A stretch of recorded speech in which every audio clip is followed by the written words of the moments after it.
뭐든지 한 번이 중요합니다. 한 번 하기 시작하면 할 수 있어요.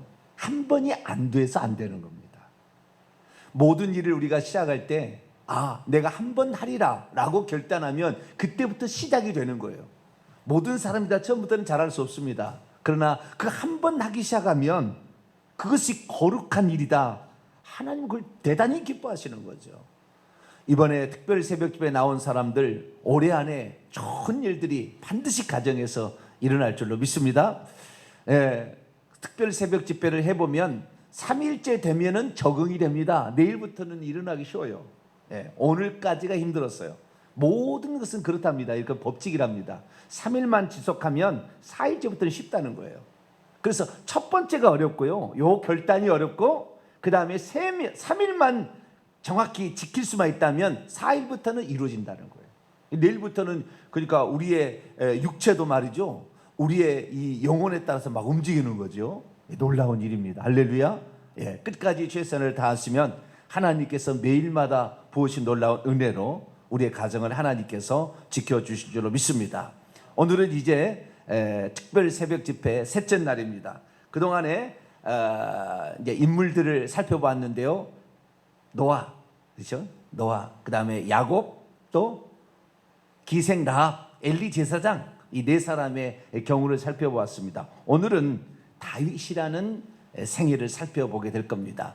파란만장한 생애인데요. 몇 줄 안 되는데 요약을 다 했어요. 하여간 대단합니다. 하나님의 지혜라는 게 대단해요. 이 성경에서 가장 많은 역사를 기록한 것이 다윗 왕의 역사입니다. 성경 통틀어서 봤을 때 가장 많이 기록한 역사. 그 기록한 역사, 오늘 짧은 시간이지만 이 시간을 통하여 한 인생의 삶을 돌아보고 또한 그가 후손에게 미친 영향이 어떤 것이 있었는가 우리 말씀을 통해서 살펴보도록 하겠습니다. 유언을 남겨 자식을 구원으로 인도한 다윗.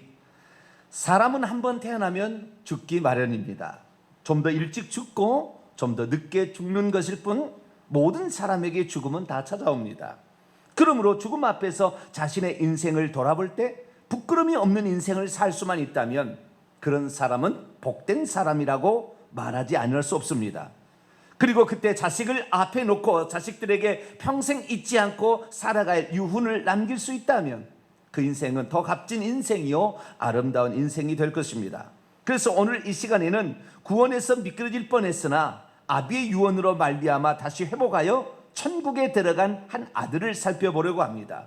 그는 바로 이스라엘 통일왕국 2대 왕이었던 다윗 왕의 아들 솔로몬입니다. 이 다윗은 누구였고 어떤 사람이었을까요? 구약의 인물들 가운데 파란만장한 삶을 살다간 두 사람을 꼽으라고 한다면 우리는 단연코 야곱과 다윗을 꼽을 수 있을 것입니다.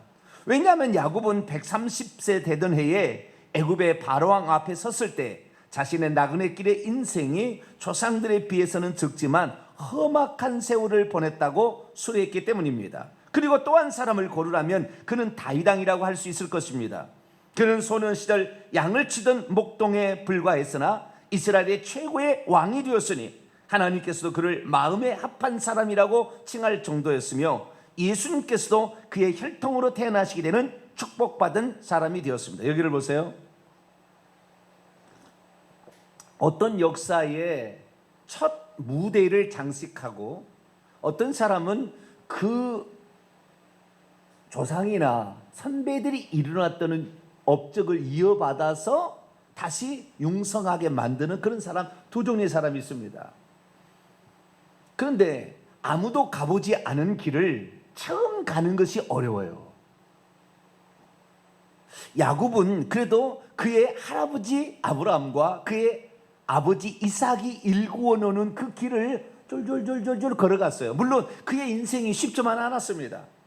그러나 이미 일구어 놓은 그 아버지의 인생이 있었기 때문에 야곱의 인생 가운데 항상 나의 아비의 하나님, 나의 조부의 하나님이라는 말이 나옵니다. 그러니까 그들이 걸어간 길들을 따라가면서 좀 더 그 길을 넓혀갈 수가 있었던 거죠. 그런데 다윗은 그러지 않아요. 다윗은 완전히 아주 천한 목동으로 시작을 했습니다. 그래서 이스라엘 나라의 지금까지도 전무후무한 가장 위대한 왕이라 칭함을 받는 사람이 되었어요. 그러니까 그가 걸어가는 길은 처음 길이지만 그 길이 쉬운 길이 아니었고 그 길이 처음 길이었기 때문에 그 누구보다도 힘들었어요. 그가 하는 것이 전례가 되기 때문에 그 다음 사람이 그 길을 따라가는 거예요. 제가 시찰장이 되어가지고 시찰에 임원들을 세우는, 시찰에 어떤 위원들을 세우는 그런 공천위원을 제가 해봤어요. 공천을 해가지고 그 사람 어디 자리 세우는 거죠. 그런데 그 공천을 세울 때 어떤 원칙에 따라서 하느냐, 한 직책을 2번 감당하면 안 된다. 왜냐하면 자기가 독식한다. 그래서 그렇게 하지 않도록 하고요.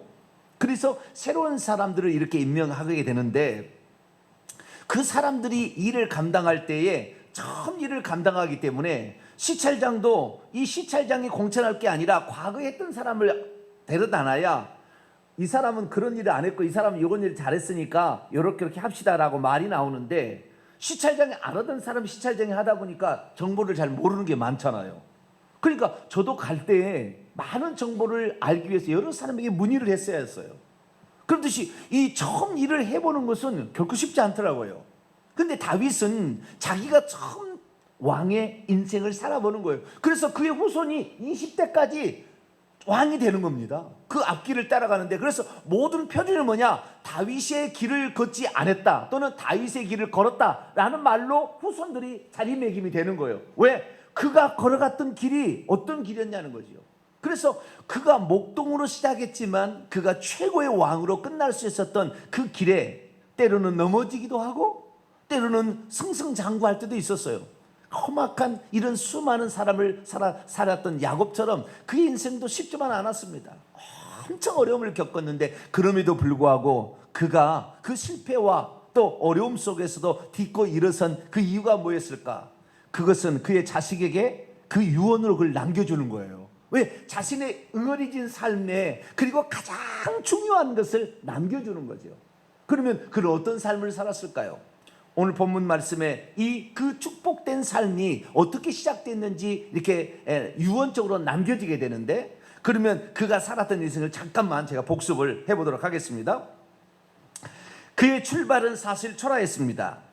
그의 처음은 평범한 양치기 목동이었지만 15세 때에 사무엘 선지자를 통해 기름 부음을 받게 됩니다. 그러다가 물맷돌로 거인 골리앗을 무너뜨린 일로 유명해졌고, 사울을 병치로 하려 왕궁에 들어갔다가 군대 장관까지 되고 왕의 사위까지 됩니다. 하지만 백성들이 전쟁에 이기고 돌아오는 다윗을 사울 왕보다도 드높이는 바람에 그때부터 사울 왕에게 쫓기는 신세가 됩니다. 그리하여 20세부터 30세까지 인생의 황금기였던 청년 시절을 10년 동안 사울 왕에게 쫓겨다니며 광야와 토굴과 타국과 산을 전전하는 도망자로 살게 됩니다. 그러니 그의 힘겨움은 이루 말할 수 없었을 것입니다. 그런데도 3,000명의 군사를 거느린 채 쫓아오는 사울 왕을 해칠 수 있는 몇 번의 기회가 주어졌지만 끝까지 왕을 해치지 않는 숭고한 모습도 보여주었습니다. 이윽고 블레셋과의 전쟁으로 인하여 사울 왕이 죽게 되자 그는 30세 헤브론에서 유다 왕이 되었으며 그 후 7년 6개월이 지나서는 남유다와 북이스라엘 통일왕국의 왕이 됩니다. 37살이 되는 겁니다. 하지만 인생의 전성기인 40대 초반에 안목의 정욕을 이기지 못해 자신의 장수 우리아의 아내 바세바를 범하고 또한 우리아 장수마저 죽게 하는 파렴치한 범죄를 저지르기도 합니다. 바세바의 간음과 우리아 장수를 고의로 죽인 살인죄로 인하여 다윗은 자식들의 간음 행각과 칼부림을 지켜봐야 했으며 셋째 아들 압살롬의 반역으로 인하여 왕의 자리까지 내놓고 도망쳐야 하는 곤욕을 치르기도 하였습니다. 하지만 그는 너무도 하나님을 사랑하였고 하나님을 찬양하기를 기뻐하였기 때문에 왕권이 안정되자마자 아비나답의 집에 20년간 머물러 있던 법궤를 다윗성으로 옮기게 됩니다. 그리고 자신은 향기나는 백향목 궁에 거하지만 하나님의 법궤를 팔렁기로 휘장 가운데 두는 것이 마음 아파서 하나님께 아름다운 성전을 지어 드리고자 하지만 전쟁을 통해 피를 많이 흘린 이유로 성전 건축을 허락받지는 못합니다. 하지만 나이 늙어 65세가 되었을 죽을 무렵에 전쟁에 나갈 만한 군인 수를 조사시켰다가 전염병으로 3일 만에 7만 명의 백성을 잃게 됩니다. 그러자 다윗은 아라우나의 타작마당에 번제와 화목제를 드렸는데 그곳이 바로 아브라함이 이삭을 바쳤던 모리아 산인 것을 알게 되고 그곳을 성전터로 정하게 됩니다. 그리고 자신의 뒤를 이어 왕이 되는 솔로몬을 불러놓고 유언을 남기게 됩니다. 여기를 보세요. 뭐 이렇게 살 수도 있고 저렇게 살 수 있어요, 사람이.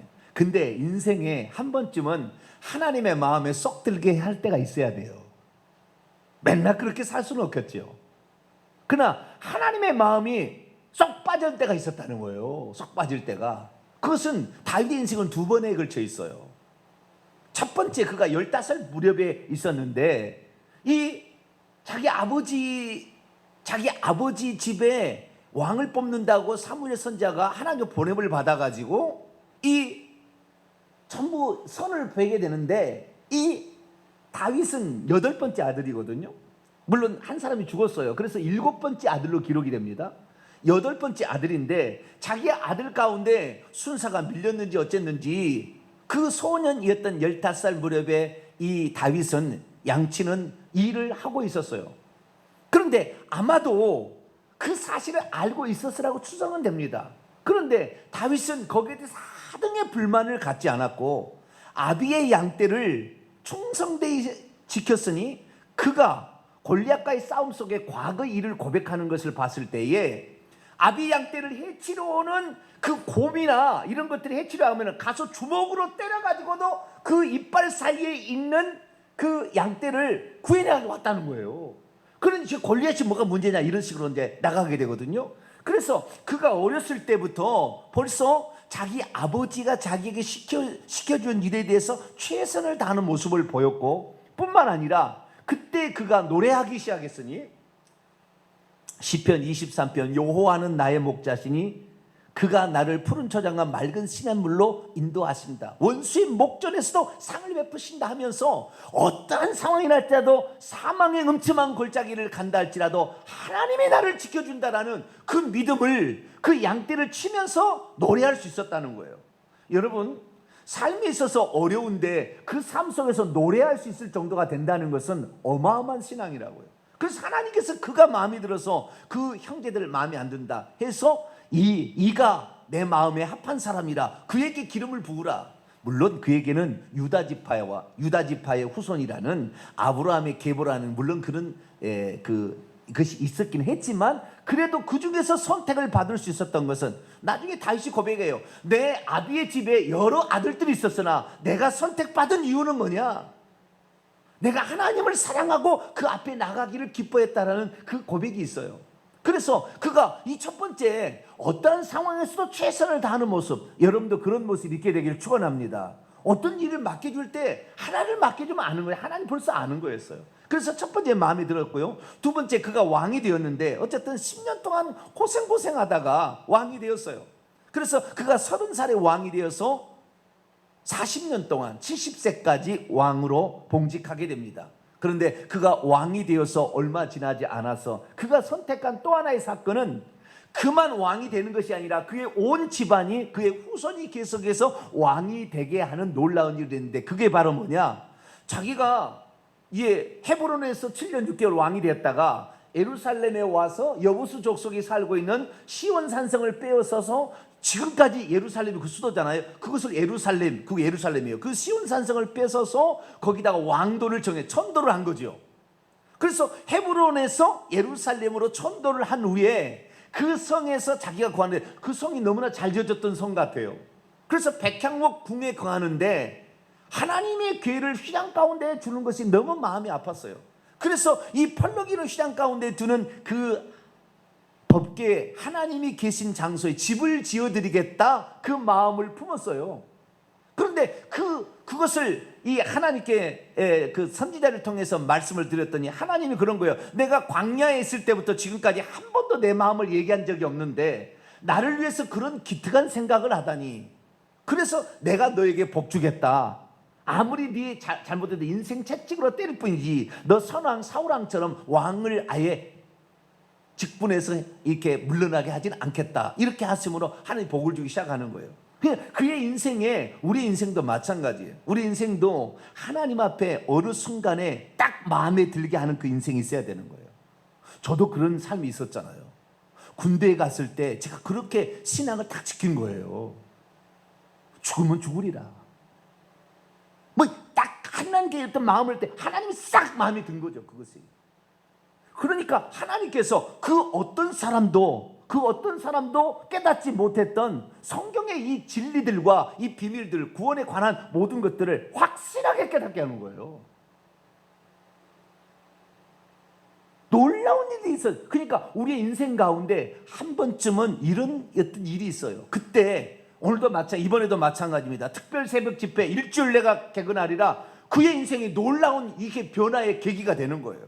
그래서 우리의 삶마다 가끔가다 찾아오는 어떤 계기가 있을 때 거기에 충성하는 모습을 보일 수 있게 되기를 축원하고, 하나님 마음에 쏙 들게 하는 이런 것들이 있으면은요, 자자손손 복을 받는 길이 딱 열리는 거예요. 그 순간에 이 놀라운 복이 여러분의 것이 되기를 바랍니다.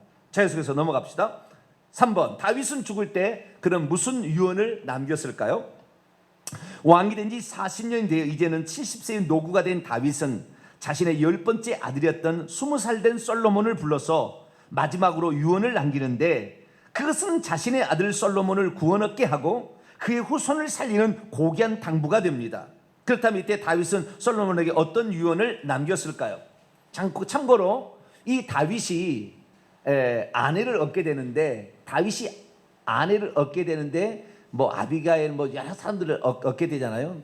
처음에 사울 왕의 그 딸부터 시작해가지고, 근데 그 왕의 부인이 8명이 나옵니다. 다 찾아보면 8명이.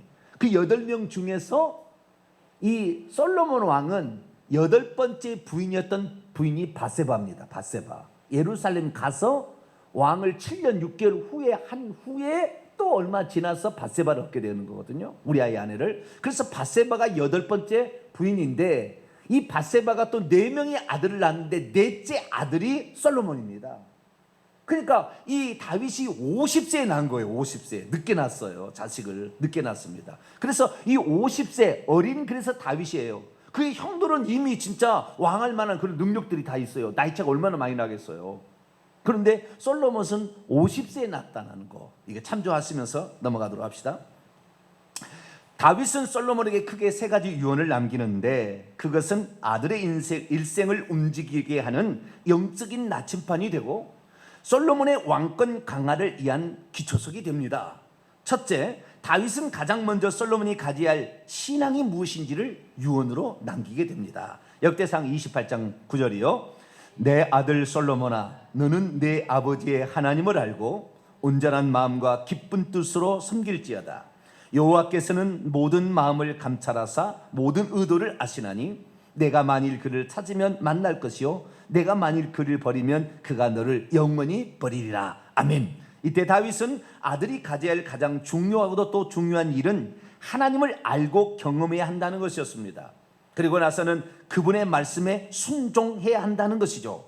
그것이 솔로몬 영혼의 결국 쌀 길이고 나라의 번영과 안정을 위한 가장 최선의 길이라고 강조를 했다는 것입니다. 여기를 보세요. 그동안에 제가 얘기를 했는데요, 모범을 보여야 된다잖아요. 우리가 가족을 전도하려면 모범을 보여야 돼요. 자식은 아비의 행위를 보고 따라간지 말 보고 안 따라간다 이거예요. 자식은. 그래서 모범을 보여야 된다. 그 다음에 야곱처럼 사생결단의 끈질긴 기도를 향하여 그 자식을 향한 그 몸부림치는 기도가 있어야 된다, 이것을 말했습니다. 기생라합은 이 생명 얻는 길이 여기에 있으니까 다른 방법이 없다 이거예요. 찾아보니까 다 알아보니까, 여관집 운영하면서 다 알아보니까 이 길이 생명길이다. 그랬더니 그 생명길에 결국에 자기가 위험한 일을 당한다 할지라도, 숨겨졌다가 발각돼서 죽는다 할지라도, 내가 이 생명을, 내가 여기서 우리 부모를 살릴 수 있는 방법, 이 방법이 없다. 위험한 일을 감행해서라도 그의 부모와 그의 부모의 가족들까지 살리는 일을 했고, 그러니까 이 정보가 아주 중요한 거예요. 이 생명길을 아는 게 중요한 거예요.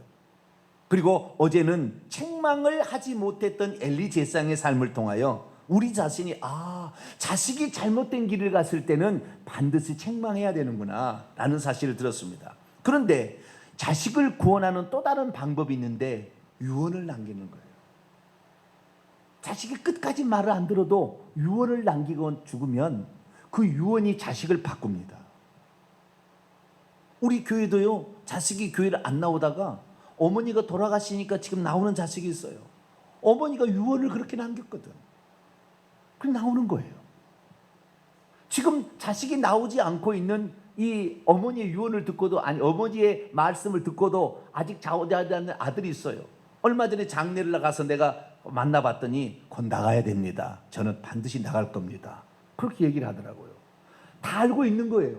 어머니의 유언만큼은 들어야 된다 이 생각이 있다는 거예요.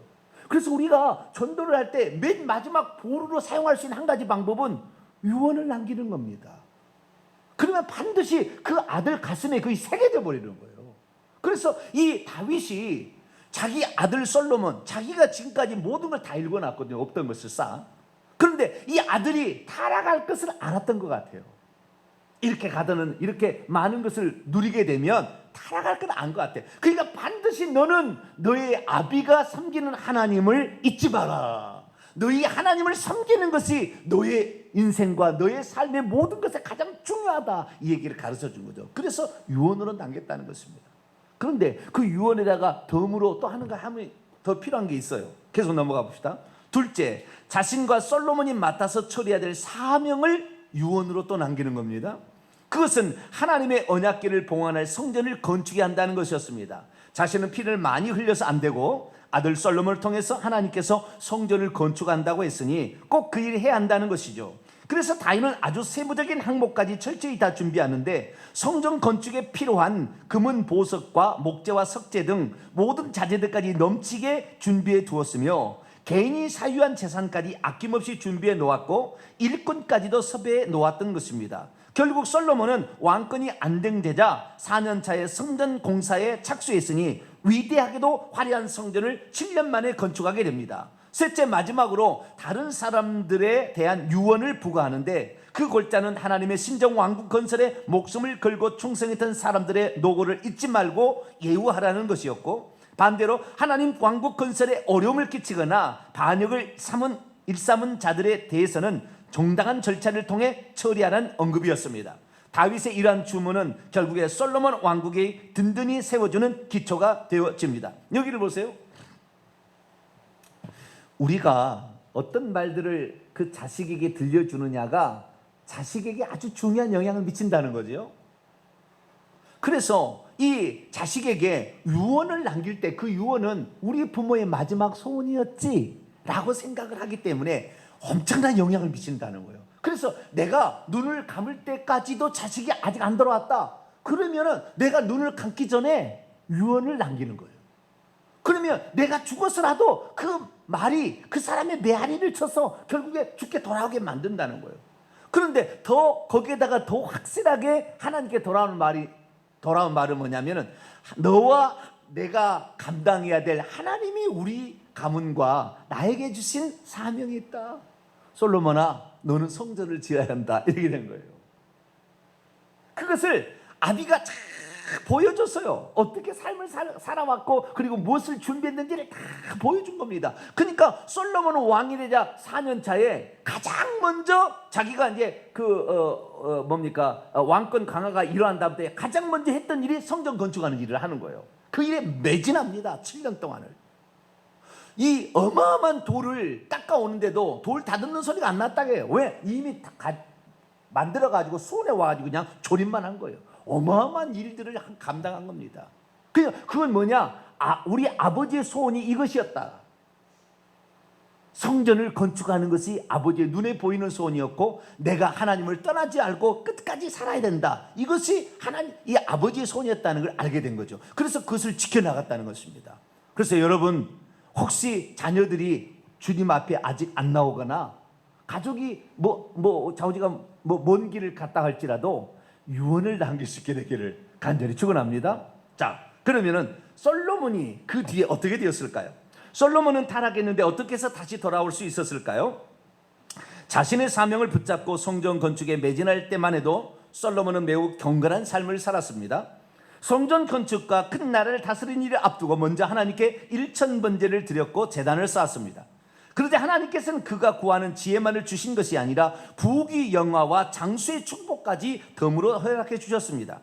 그러니 그의 지혜와 그가 지은 성전과 왕국을 보려고 천하 각국에서 왕들이 몰려오기 시작하였고, 그러다 보니 주변 왕국의 딸들과 정략 결혼도 행하게 됩니다. 하지만 모압과 암몬과 에돔의 여인들, 시돈과 헷의 여인들, 그리고 애굽 왕 바로의 딸들이 시집 오면서 온갖 이방 신들을 가지고 온 것이 그에게 화근이 됩니다. 그러자 왕은 점차 하나님을 떠나게 되고 이방 신들을 예루살렘에 머물게 하는 결정적인 과오를 저지르게 됩니다. 그럼에도 불구하고 솔로몬이 죽기 전에 자신의 지난 날들의 삶을 반성하고 세상의 부귀영화를 쫓는 삶을 정리하게 됩니다. 왜냐하면 자신의 어머니 밧세바로부터 들었고 자신이 15살 때 인구조사를 시켰던 아버지께서 어떻게 과거를 용서받았는지를 알고 있었기 때문이죠. 그것은 비록 자신이 하나님의 명령과 규례와 법도를 따르지 못한다고 하더라도 그것이 죄라는 것을 깨닫고 회개하기만 하면 용서받을 수 있다는 것을 알고 있었기 때문이죠. 그래서 솔로몬은 죽기 전에 하나님 앞에 회개 복음서인 전도서라는 인생 지침서를 남깁니다. 전도서를 통해서 그는 이렇게 말합니다. 자, 전도서 7장 20절이요. 선을 행하고 전혀 죄를 범하지 아니하는 의인은 세상에 없느니라. 전도서 12장 1절에서 2절이요. 너는 청년의 때에 너의 창조주를 기억하라. 곧 곤고한 날이 이르기 전에 나는 아무 낙이 없다고 할 해들이 가깝기 전에, 해와 빛과 달과 별들이 어둡기 전에, 빛 위에 구름이 다시 일어나기 전에 그리하라. 전도서 12장 13에 14절이요. 이 일의 결국을 다 들었으니 하나님을 경외하고 그의 명령을 지킬지어다. 이것이 모든 사람의 본분이니라. 하나님은 모든 행위와 모든 은밀한 일을 선악간에 심판하시리라. 아멘. 여기를 보세요. 다윗의 생애 가운데 우리가 신약에 들어와서 알게 된 놀라운 사실은 다윗이 회개의 전형을 보여주는 사람이었다, 그런 거예요. 숨겨진 비밀이에요, 그것은. 그러니까 우리는 다윗이 하나님을 사랑했고 뭐 찬양을 좋아했고 성전을 지어들었고 그것만 아는데, 다윗이 자신이 실패했을 때도 어떻게 회복할 수 있는지를 다윗은 알았다는 거예요. 그것은 밧세바하고 간음을 통해서 난 자식이 죽어가는 과정을 통해서 그가 깨닫게 되었고, 두 번째는 인구조사를 통해서 자기 백성이 죽어가는 것을 통하여서 하나님께 눈물로 회개를 하면서 그 죄를 용서를 받아요. 그래서 자기가 태어나기 전에 자기 아버지가 간음을 행해서 엄청난 어려움을 당했으나 회개를 통하여 용서받았다는 사실을 알게 되었어요. 그래서 솔로몬 시대에 자기 아버지가 지어놓은 이 시를 자기가 편집을 합니다, 솔로몬 때. 그리고 히스기야 왕 때 다시 편집하고 에스라 때 편집해서 시편이라는 게 나와요. 그러니까 이 솔로몬은 자기 아버지가 남긴, 그리고 어머니가 들려준 이 죄를 지었으나 어떻게 하면 회복하는 방법을 들은 거예요. 그리고 그가 15살 때에 자기 아버지 65세 때에 인구조사했다가 하나님께 엄청 얻어맞고 백성들이 죽어갔을 때 그가 하나님 앞에 나가서, 하나님 차라리 저에게 벌해 주시고 이 백성들을 살라고, 백성들을 살려달라고 그렇게 간절히 기도했을 때 하나님은 그 사건을 통하여 성전을 지을 성전터를 잡게 해주는, 아라우나의 타작마당에 성전터가 여기다고 알려주는 그 비밀을 터득한 것을 알게 됩니다. 그래서 이 솔로몬이 터득한 게 뭐냐면, 자기가 죄를 지었다 할지라도 아버지의 진실된 회개가 아버지의 잘못에도 불구하고 하나님이 회복시켜 주더라는 사실을 깨닫게 된 거예요. 그래서 그가 아버지의 삶을 통하여 많은 것들을 들었지만, 그 중에 뭐냐, 자기가 나중에 이 여러 사람과 정략 결혼을 하는 바람에 부인들의 말을 들어서 우상단지를 예루살렘에 갖다 놔서 문제를 일으켰지만, 그가 나중에 모든 것이 헛되다 하면서 회개를 하고 하나님을 경외하는 것이 지식의 근본이고, 일의 마지막에 하나님의 심판대 앞에 섰을 때에 그가 천국에 들어가는 것이 바로 인생의 핵심이라는 것을 회복하게 되는 거죠. 그래서 그렇구나, 우리가 우리의 자식들에게 평소 때 너가 아무리 잘못된 길을 간다 할지라도 회개하기만 하면 너의 죄를 용서받는다는 말을 우리가 간간히 들려줘야 된다. 그러면 그 얘기를 듣고 자식들도 내가 잘못됐을 때 회개해야 되겠다는 것을 깨닫고 솔로몬처럼 회개하는 것입니다. 결론입니다. 자식을 살리는 유언 우리도 남겨보자. 무엇이 자식을 살릴 수 있을까요? 모범도 필요하고 간절한 기도도 필요하며 생명 없는 정보를 알려주는 일도 필요합니다. 그리고 때로는 엄격한 책망도 필요합니다. 하지만 그것에 대다 불효자였던 청개구리 아들이라도 꼭 들어줄 수밖에 없는 값진 유언을 자식에게 남기는 방법도 있습니다. 거기에다가 덤으로 아비로부터 아들 때에 이르기까지 꼭 성취될 사명까지 남길 수 있다면 그것은 자식 구원의 훌륭한 동반자가 될 수 있습니다. 유언은 죽어가면서 아비가 남기는 마지막 소원이 아닙니까? 자식이 아직도 먼 길을 가고 있다면 오늘부터라도 자식에게 남길 소원을 써서 어느 기회 좋은 날에 아들의 손에 꼭 쥐어주기 바랍니다.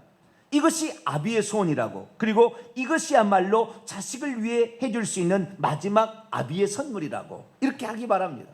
그러니까요, 제가 생각할 때 그래요. 자식들을 위해서 내가 다 살았는데, 그리고 그렇게 예수 믿고 천국 갈 수 있도록 또 회개해야 된다 아까 얘기했는데, 자식이 끝까지 그 아비의 말을 듣지 않고 어미의 말을 듣지 않고 제 길을 간다. 그랬을 때는 편지를 남기는 거예요. 유언장을 쓰는 겁니다. 오늘 유언장을 쓰실래요? 집에 가셔서 유언장을 하나 써놓는 거예요. 유언장을. 아주 중요한 거예요. 유언장을 쓸 때 뭘 남길 것인가가 여러분 아주 중요하게 될 거예요. 유언장을 하나 남겨놓는 것입니다. 그래서 전도의 방법, 자식을 전도하는 방법이 여러 가지 방법이 있지만 청개구리가 옛날에 그랬다 하지 않습니까? 내가 죽거들랑 어디다가 무덤을 써다오? 산에다가 쓰라겠어요? 물가에다 쓰라겠어요? 물가에다 쓰라겠죠.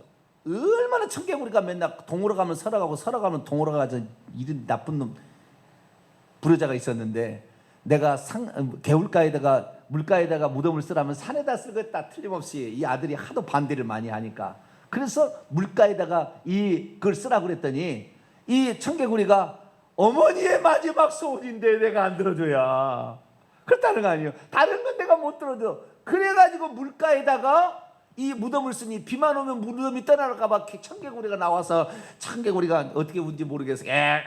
모르겠어요. 나는 뭐 비슷하게 나는데 자우지간 개굴 소리는 아니에요. 청개구리 소리는 개구리 소리하고 틀려요. 자우지간 막 이런 것 같아요. 자우지간 이렇게 막 운다는 거 아니에요. 왜 우리 어머니 무덤 떠나가지 않도록 비는 좀 적게 내려달라 막 이런다는 거 아니에요.